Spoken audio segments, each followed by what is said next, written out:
The San Diego medical marijuana industry is in upheaval after the federal government announced a crackdown on California collectives like this one.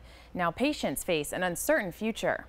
That uncertainty stems from whether medical marijuana dispensaries they've come to rely on will be able to keep their doors open. Monty Osborne is the director of the SDTMC dispensary, one of about 180 that had been operating in the city.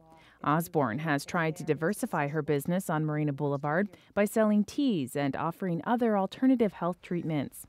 But her landlord received a letter from the U.S. attorney telling him to get rid of the dispensaries on his property or face the risk of losing that property. He told Osborne she has to go. But I feel heartbroken because of my patients. We've been able to establish free chiropractic. We've been able to establish free yoga and free acupuncture for people who otherwise would never have an opportunity to experience those healing modalities. So I'm very saddened and confused by the nature of the federal involvement. Osborne says she only got into the medical marijuana business after President Barack Obama said he wouldn't use federal resources to go after the industry. Under California law, patients and caregivers who collectively cultivate marijuana for medical use won't be subject to arrest. But what qualifies as a collective is up for debate. Attorney Jessica McElfresh represents the Patient Care Association, a medical marijuana advocacy group. That group believes San Diego's dispensaries are operating within the boundaries of the law.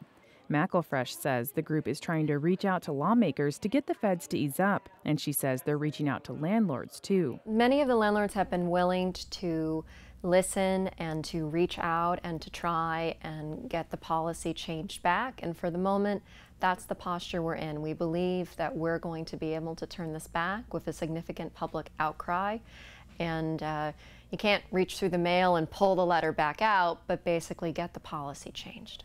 But the medical marijuana industry may be in for a tough fight. Laura Duffy is the U.S. Attorney for California's Southern District.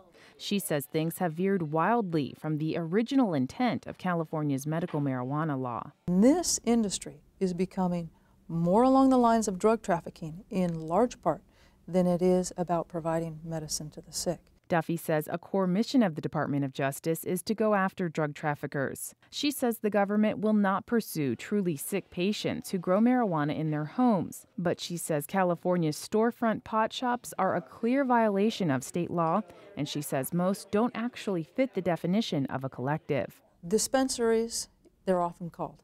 They're marijuana stores that are open storefronts. People can come in. They can receive marijuana in exchange for, you call it a donation, a payment, whatever you want to call it. That's something different than a collective. And those marijuana stores are not authorized under state law. Duffy says her office will continue to send out letters like this one to dispensaries that she believes violate state law. But Alex Kreit says we've seen this kind of federal action before, and it was largely unsuccessful. He's a professor at Thomas Jefferson Law School and the former chair of San Diego's Medical Marijuana Task Force. Under the Bush administration, they vigorously tried to go after medical marijuana dispensaries in California. Their position was federal law says this is illegal for any purpose. They were raiding people, prosecuting people all over the state. And by the time Bush left office, there were, it appears, between 500 and 1,000 dispensaries openly operating in California. Many, many more than when Bush came into office. Kreit says he doesn't believe this latest crackdown will have much impact either. But that may be little comfort to Monty Osborne. She says she'll have to lay off 4 full-time employees and say goodbye to 2,000 patients. And she now has less than 45 days to close up shop.